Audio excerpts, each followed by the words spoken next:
कहानी का आरंभ एक गांव से होता है जो चारों ओर घने जंगलों से घिरा हुआ है। इस गांव में चांदपुर नामक हवेली की कहानी दशकों से सुनाई जाती है। कहा जाता है कि वहां एक दुल्हन की आत्मा भटकती है। एक व्यक्ति जिसका नाम अर्जुन है, रात के समय अलाव के पास बैठा है। उसके चेहरे पर डर और उत्सुकता का मिश्रण है। वह गांव के कुछ लोगों को कहानी सुना रहा है। अर्जुन: क्या तुमने कभी चांदपुर की हवेली के बारे में सुना है? अगर नहीं सुना तो आज सुन लो। चांदपुर की पुरानी हवेली। कहते हैं उस हवेली में हर पूर्णिमा की रात एक दुल्हन सफेद जोड़े में दिखाई देती है, लेकिन जो भी उसकी ओर देखे वह वापस नहीं लौटता। मैंने खुद उस हवेली को देखा है। टूटा हुआ दरवाजा, खंडहर सी दीवारें और दीवारों पर खून के धब्बे।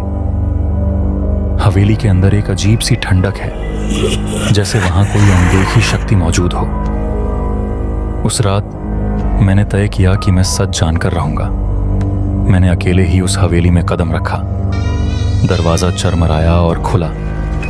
अंदर घुप अंधेरा था। टॉर्च की रोशनी में मैंने उस पुराने हॉल को देखा।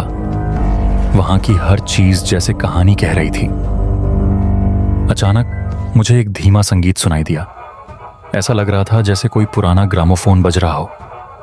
मैं उस आवाज का पीछा करते हुए एक कमरे में पहुंचा।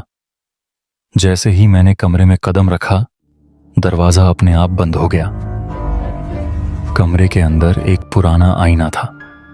मैंने उसमें झांकने की हिम्मत की और जो देखा वह मेरी जिंदगी का सबसे डरावना अनुभव था। आईने में मुझे एक दुल्हन की परछाई दिखाई दी। उसका चेहरा आधा जला हुआ था और उसकी आंखें खून जैसी लाल थीं। जैसे ही मैंने आईने को छूने की कोशिश की, वह चटक कर टूट गया और कमरे में अचानक अंधेरा छा गया। मुझे ठंडी हवा का झोंका महसूस हुआ, जैसे कोई मेरे बहुत करीब हो। मैं जैसे तैसे उस कमरे से बाहर भागा और हवेली के बड़े हॉल में पहुंचा। वहां मैंने उसे देखा, सफेद जोड़े में वह दुल्हन। उसकी आंखें मुझे घूर रही थीं। उसने धीरे से पूछा, क्यों आए हो मेरी शांति भंग करने? उसकी आवाज जैसे मेरे दिल में खंजर की तरह उतर गई। भागते भागते मैं हवेली के तहखाने में पहुंच गया। वहां मुझे एक पुरानी डायरी मिली। उसमें लिखा था कि दुल्हन का नाम राधिका था। शादी की रात उसे उसके पति ने दहेज के लालच में जलाकर मार दिया था। उसकी आत्मा अब भी बदले की आग में जल रही थी। डायरी में लिखा था कि उसकी आत्मा को शांति दिलाने का एक ही तरीका है, एक विशेष मंत्र का जाप और चांदी की मोमबत्ती जलाना। मैंने वही करने का फैसला किया। मैंने वह मंत्र पढ़ा और चांदी की मोमबत्ती जलाई। राधिका मेरी तरफ बढ़ी।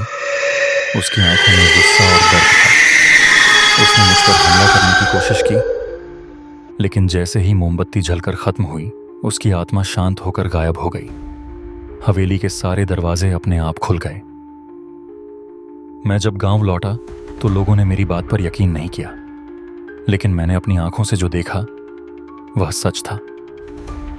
राधिका की आत्मा को शांति मिल चुकी है, लेकिन हवेली अब भी खड़ी है और शायद वह अब भी वहां हो। दोस्तों, बुराई चाहे कितनी भी ताकतवर क्यों ना हो, अच्छाई और साहस के सामने हार मान ही जाती है।